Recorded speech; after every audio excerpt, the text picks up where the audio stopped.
اعوذ باللہ من الشیطان اللعین الرجیم بسم اللہ الرحمن الرحیم السلام علیکم یا علی مدد۔ مومنین و مومنات کی خدمت میں آج ایک بے انتہا جلالی ترین عمل لے کر آئے ہیں، اور یہ عمل ہے امام زمانہ عجل اللہ تعالی فرجہ شریف کا اور ابو الفضل العباس علمدار کا، باب الحوائج کربلا کا اور قائم آل محمد کا۔ اس قدر یہ مجرب ترین، اس قدر سخت ترین یہ عمل ہے کہ علماء خود کہتے ہیں اس عمل کو کرنے والا مقام سے ہلنے نہیں پاتا۔ یقین اور ایمان کی معراج کے ساتھ اس عمل کو کرنے والا مقام سے ہلنے نہیں پاتا۔ صاحب العصر والزمان اپنے جد، اپنے چچا ابو الفضل العباس علمدار کے صدقے میں اس مومن اور مومنہ کی حاجت اسے عطا کر دیتے ہیں۔ ہم مومنین سے خاص طور پہ کہیں گے کہ مومنین ایک مرتبہ اس عمل کو لازماً کر کے دیکھیں، اگر حاجت قبول نہ ہو تو پھر ہم سے شکایت کریں، آپ کی قسمت کے بند دروازوں کو کھول دے گا۔ جو آپ کے نصیب میں نہیں ہوگا، صاحب عصر والزمان اپنے چچا، اپنے جد ابو الفضل العباس کے صدقے میں آپ کو عطا کر دیں گے۔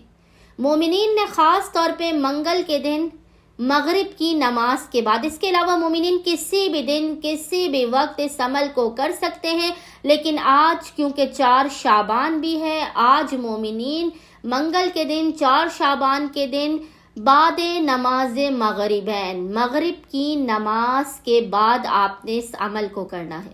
مغرب کی نماز کے بعد مومنین نے مصلی پر بیٹھ کر بنا کسی سے کلام کیے سب سے پہلے 2 رکعت نماز حاجت امام زمانہ عجل اللہ تعالی فرجہ شریف کی بارگاہ میں پڑھ کر پیش کرنی ہے۔ 2 رکعت نماز حاجت آپ نے امام زمانہ کی بارگاہ میں پڑھ کے پیش کرنی ہے۔ نماز حاجت پڑھنے کے بعد مصلی پر بیٹھ کر بنا کسی سے کلام کیے، یاد رکھیے گا، بنا کسی سے کلام کیے اول و آخر 14 مرتبہ 14 ٹائمز درود کے درمیان میں آپ نے حالت سجدہ میں پیشانی کو سجدے گاہ پر رکھ کر 100 مرتبہ گریہ کرتے ہوئے اشک بار آنکھوں کے ساتھ پڑھنا ہے۔ جو ذکر آپ نے پڑھنا ہے، یہ ذکر آپ کو انشاءاللہ تعالی اسکرین پر بھی لکھا ہوا نظر آ رہا ہوگا۔ 100 مرتبہ آپ نے حالت سجدہ میں اشک بار آنکھوں کے ساتھ امام زمانہ کو اس طرح سے پکارنا ہے: یا ابا صالح ادرکنی بحق عبد صالح ابا الفضل العباس، یا ابا صالح ادرکنی بحق عبد صالح ابا الفضل العباس۔ مومنین نے حالت سجدہ میں 100 مرتبہ اس ذکر کو اشک بار آنکھوں کے ساتھ، روتی ہوئی آنکھوں کے ساتھ پڑھنا ہے، اول و آخر 14 مرتبہ درود کے درمیان میں۔ اس کے بعد زمانے کے امام سے ان کے چچا عباس کا واسطہ دے کر، ان کے جد ابو الفضل کا واسطہ دے کر اپنی حاجت طلب کرنی ہے۔ یقین جانیے آپ مقام سے ہلنے نہیں پائیں گے، زمانے کے امام اپنے چچا کے صدقے میں آپ کی حاجت آپ کو عطا کر دیں گے۔